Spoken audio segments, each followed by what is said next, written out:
बिस्मिल्लाहिर्रहमानिर्रहीम। अस्सलाम वालेकुम। जैकब न्यूज़ सां मां आहियां आबिद अली मंगरियो। पेश आहिनि हिन वक़्त जूं headlines. Benazir income support programme मां पंहिंजी ज़ालनि जे नालनि ते लखें रुपया वठंदड़ जैकबाबाद, ठुल ऐं गड़ी खैरो तालुक़नि जे मुख़्तलिफ़ इलाइक़नि सां वास्तो रखंदड़ तालीम ऐं सिहत खाते जे 17 खां 19 ग्रेड जे ऑफिसरनि जा नाला पधिरा।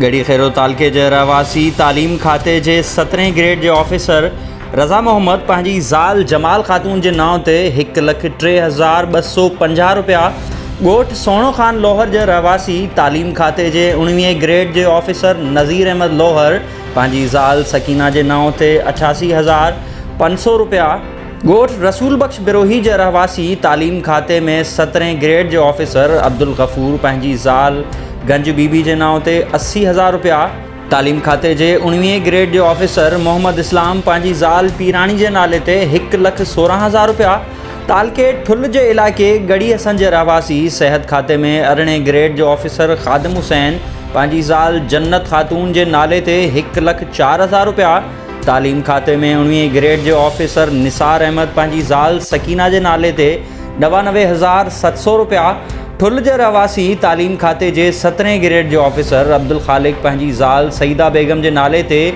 90,200 रुपया ऐं जैकबाबाद वासी तालीम खाते में 17 ग्रेड जे ऑफिसर मोहम्मद सिद्दीक़ रवाही पंहिंजी ज़ाल अरबेली जे नाले ते 74,400 रुपया वठी सिंध जी ग़रीब औरतुनि जे हक़नि ते धाड़ो हयो। जैकबाबाद जे इलाइक़े मीरपुर बुर्लो वासी कोरोना मर्ज़ में वरतल 8 ॼणनि जी रिपोर्ट नाकारी अची वई। 14 ॾींहं अॻु कोरोना जी रिपोर्ट हाकारी ईंदड़ डॉक्टर मुस्लिम बुर्लो, ग़ुलाम हैदर, अब्दुल रशीद ऐं अल्लाह ॾिनो समेत 8 ॼणनि जी ॿीहर गिम्स मां टेस्ट कराई वई जेका नाकारी आई आहे। MS ठुल doctor Abdul Karim Ansari. Fee UC secretary 50,000 रुपया पहुचाए सेक्रेटरी लोकल गवर्नमेंट सिंध खे ॾियणा आहिनि। जैकबाबाद जे assistant director local government Nasrullah Sarki पारां हुकुम सादिर। जैकबाबाद ज़िले में 44 यूसियूं आहिनि ऐं फी UC खे 5 लख रुपया बजट ॾिनी वेंदी आहे।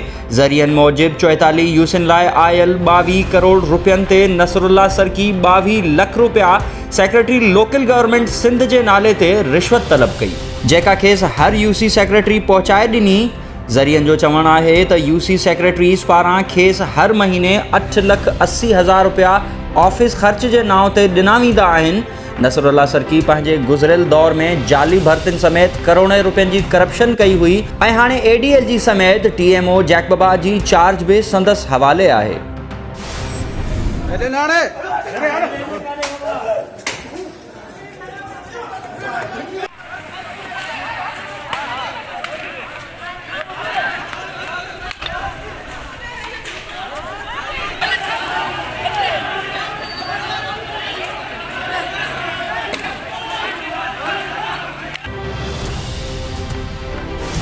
ठुल जे ॻोठ पीरल बंगलाणी में देरो साड़ण तां बंगलाणी बिरादरी जी 2 धुरियुनि में तालका अस्पताल ठुल अंदरि झेड़ो, हिक ॿिए मथां लठियुनि जा ज़ीपट, अस्पताल मैदान जंग बणिजी वई। हिंदू डॉक्टर विजय कुमार समेत 15 ॼणा रतो रत ड्यूटी ते मुक़रर पुलिस अहलकार पाण बचाए लाचारनि जीअं ॾिसंदा रहिया। ॿिन्ही धुरियुनि में पहिरियां ॻोठ पीरल में झेड़ो थियो ऐं ज़ख़्मी अस्पताल में पहुता त ॿई धुरियूं ॿीहर विढ़ी पयूं। पुलिस पहुची 10 ॼणनि खे गिरफ़्तार करे वरितो। गिरफ़्तारी दौरान पुलिस सां बि झड़प।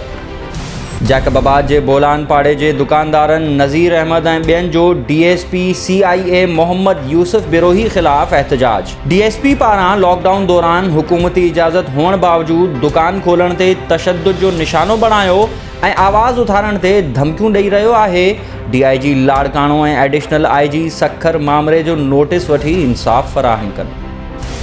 मुबारकपुर वेझो मिर्ज़ा पुल ते चुल्ह मां चिणंग उथण सबबि मस्तोई बिरादरी जे 4 पौरियतनि जे घरनि खे बाहि वकोड़े वई। इत्तला बावजूदि फायर ब्रिगेड अमलो न पहुतो। बाहि लॻण सबबि घर में पयल समूरो क़ीमती सामान सड़ी रख थी वियो आहे। सरहदी वारा मदद कनि, मुतासिर पौरियतनि जी अपील। जैकबाबाद मौलादाद लिंक रोड ते मोटरसाइकिल ऐं गॾह गाॾे में टक्कर, 50 वरियनि जो बचल, 3 वरियनि जो विनोद कुमार ऐं वकार पठान ज़ख़्मी, 2 ॼणा गणती जोगी हालत में लाड़काणे मुंतक़िल। घोटकी वेझो जाम पुल लग मोटरवे ते कार जो बीठल कोच खे टक्कर। पंजाब जे शहर राजनपुर जे हिकी कुटुंब जा 3 घर भाती फौत। हिक बारड़ी समेत 3 औरतूं सख्त जख्मी। इत्तला थे मोटरवे पुलिस जख्मिन खे फौरी तौर घोटकी अस्पताल पहुंचायो, जॾहिं त फौतिन जा लाश 2 कलाकनि ताईं कार में फाथल रहा, जेके क्रेन वसीले कढिया विया। नवाबशाह वेझो शादी न कराइण तां 20 वरनि जो नौजवान ज़हरीली दवा पी करे ख़ुदकुशी करे छॾी। पुट पारां शादी कराइण जी ज़िद कई वई, चयो त लॉकडाउन मुकम्मल थियण बाद कराईंदासीं, ग़रीब आहियूं, हिन महल पैसा न आहिनि, जंहिं ते हुन ख़ुदकुशी करे छॾी। नौजवान जे वालिद जो मौक़िफ़। गवर्नर सिंध पारां मटियारी जे दौरे बाद शुरू थियल कोरोना वायरस जे केसनि जो सिलसिलो रुकिजी न सघियो। वधीक 11 नवनि केसनि जी तस्दीक, अंग 43 थी वियो। कोरोना वायरस में वरतल assistant commissioner new Saeedabad Syed Ammar Haider संदसि वञी ऐं पंहिंजी 10 वरनि जी न्याणी समेत सिहतयाब थी वियो। रिपोर्ट नाकारी अची वई। सखर में ईदी फाउंडेशन जे सरबराह फैसल ईदी प्रेस कॉन्फ्रेंस कंदे चयो आहे त सॼे मुल्क में ईदी फाउंडेशन पारां फलाही कम जारी आहिनि। ईदी फाउंडेशन पारां यूनिवर्सिटी क़ाइमु करण जो फ़ैसिलो कयो वियो आहे। हुकूमत तरफ़ां यूनिवर्सिटी मंज़ूर करण बाद कम शुरू कयो वेंदो, जंहिंमें ग़रीब ॿारनि खे मुफ़्त तालीम समेत सिहत जे हवाले सां ख़ुसूसी प्रोग्राम कया वेंदा। यारू लुंड जे ॻोठ अली पिताफ़ी में चोरी दौरान घरधणी सुजाग थी पिया। चोर लाल लुंड खे क्लाशनकोफ समेत पकड़े पुलिस हवाले करे छॾियो। बोज़दार वॾा जे मुख़्तलिफ़ इलाइक़नि में गुज़िरियल 3 ॾींहनि खां 4 खां वधीक ट्रांसफार्मर सड़ियल। अधु खां वधीक शहर ऊंदाही में। ईद वेझो हुअण सबबि दर्ज़ी सख़्त परेशान। अख़्तियारनि खां जल्द ट्रांसफार्मर ठाराइण जी अपील। भिरिया रोड ऐं भिरिया सिटी में महंगाई चोट चढ़ियल। रेट लिस्ट ते अमल न थी सघियो। मुनाफ़िक़ोर रमज़ान जहिड़े भलारे महीने में बि ॿीणा अघ वसूल करण लॻा। Market committee अमलदार ग़ाइब। वापारियुनि सरकारी रेट लिस्ट खे थुॾे छॾियो आहे। पंहिंजा मनपसंद अघ वठी रहिया आहिनि शहरियुनि जूं दाहूं। घारो में पब्लिक हेल्थ खाते जे कचनि मुलाज़िमनि खे 11 महीननि खां पघारूं न मिली सघियूं। मुलाज़िमनि जो टाउन कमेटी घारो आॾो एहतजाजी मुज़ाहिरो। 11 महीननि खां पघारूं न मिलण सबबि बुखूं काटे रहिया आहियूं। ईद बि वेझो अची वई आहे। ॿारनि लाइ ईद जी ख़रीदारी बि नाहियूं करे सघिया। मुलाज़िमनि जी फरियाद। हयात पिताफ़ी वेझो ॻोठ कताल गबोल वेझो 5 वरनि जो मासूम नींगर अब्दुल मजीद गबोल रांदि कंदे लुंड वाह में किरी ॿुॾी फौत। घर में कोहराम।